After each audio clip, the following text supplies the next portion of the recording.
Welcome to another episode of What is Hashimoto's with Dr. Martin Rutherford. To find out more on any of our topics, or for information on scheduling a consultation with Dr. Rutherford, please visit us at whatishashimotos.com. And now, here's Dr. Rutherford.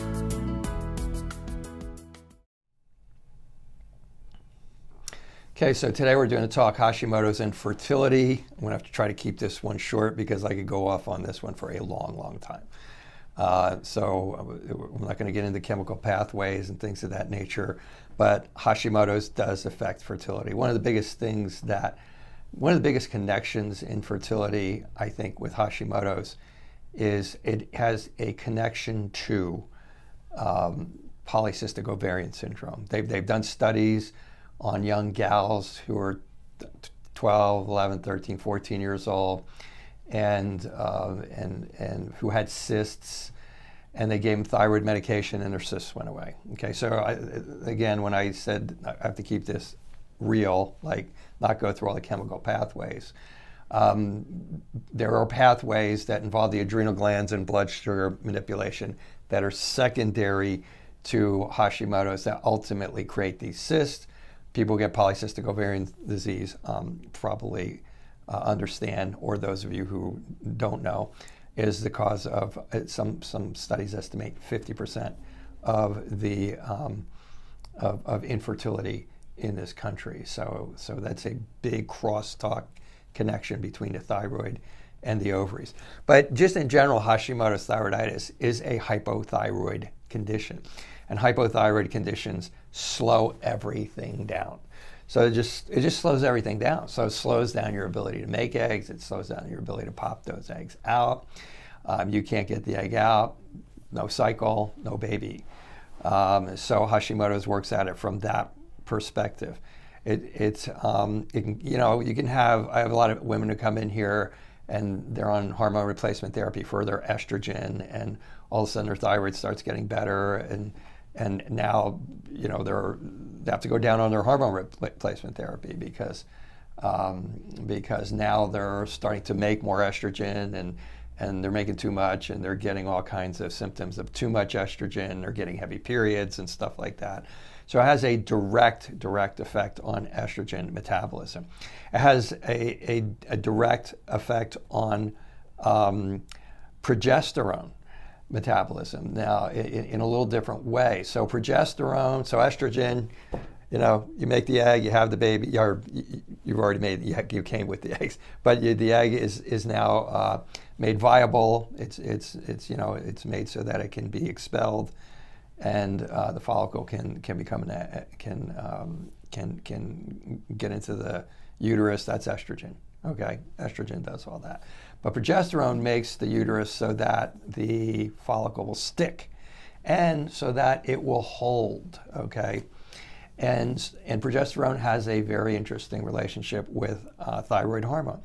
Thyroid hormone will sensitize the receptor sites on the cells, okay, so that the progesterone gets in there better. And if you have hypothyroid and you're not producing enough thyroid hormone, or you're not converting enough thyroid hormone from T4 to T3, then you're not going to have your thyroid hormone sensitizing the progesterone. So maybe you conceive, but then you can't carry to term, and you have miscarriages. And women who have hypothyroidism and Hashimoto's hypothyroidism, I think, are 4 times more likely to miscarry. And then another thing relative to thyroid hormone is when thyroid hormone decreases. Okay, thyroid hormone is under the auspices of your pituitary gland. So your pituitary gland tells your thyroid what to do. And so they have a very close relationship. And when we get a decreased hypothyroidism, particularly the most common one, which is Hashimoto's, inflammation can affect that pituitary gland, and it happens mostly during Hashimoto's, but it can happen during a pure hypothyroid. And then you make and then you make too much prolactin. Prolactin is the hormone that gives you breast milk, okay?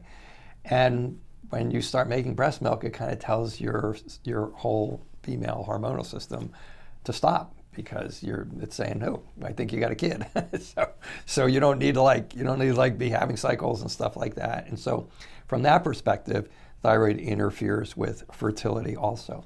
And there's one indirect topic I think that would be relevant, and that's birth control pills. I just had somebody that I spoke to yesterday who's been on birth control pills for 20 years.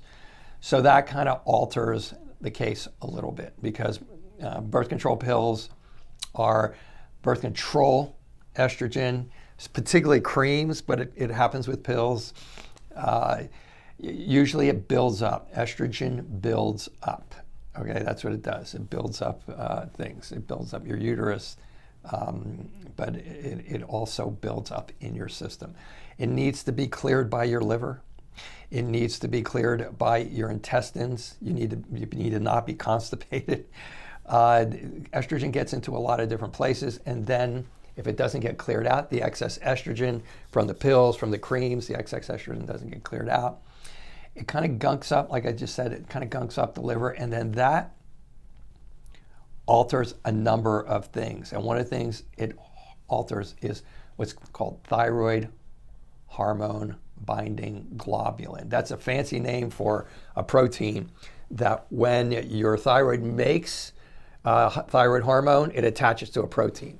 It's think of it as being like a taxi cab that takes your hormone to where it needs to be. And it needs to be either in the liver, or it needs to be in the intestines, or it needs to be in the cells so that it can be converted into an active hormone. Well, that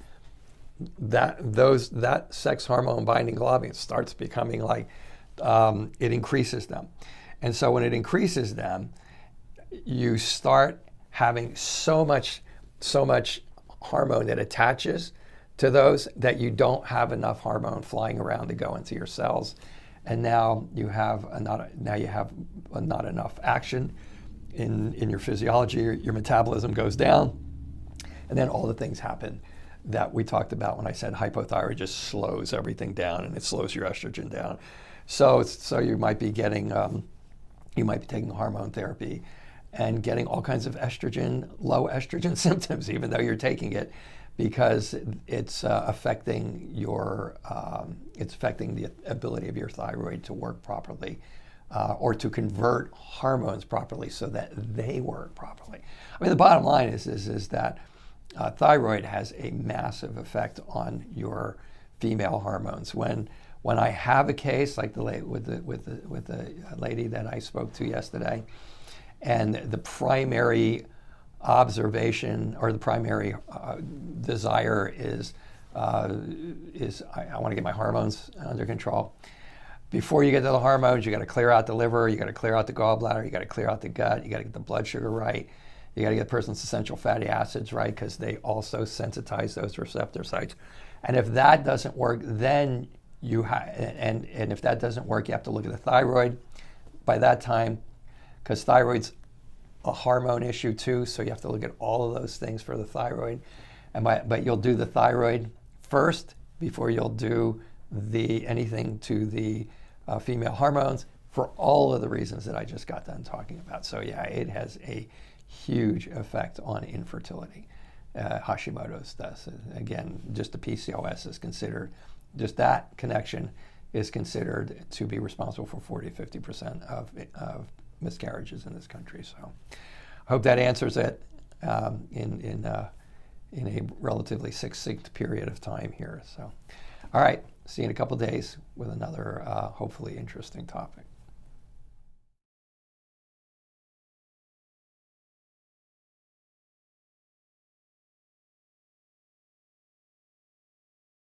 Thank you for joining us for another episode of What is Hashimoto's?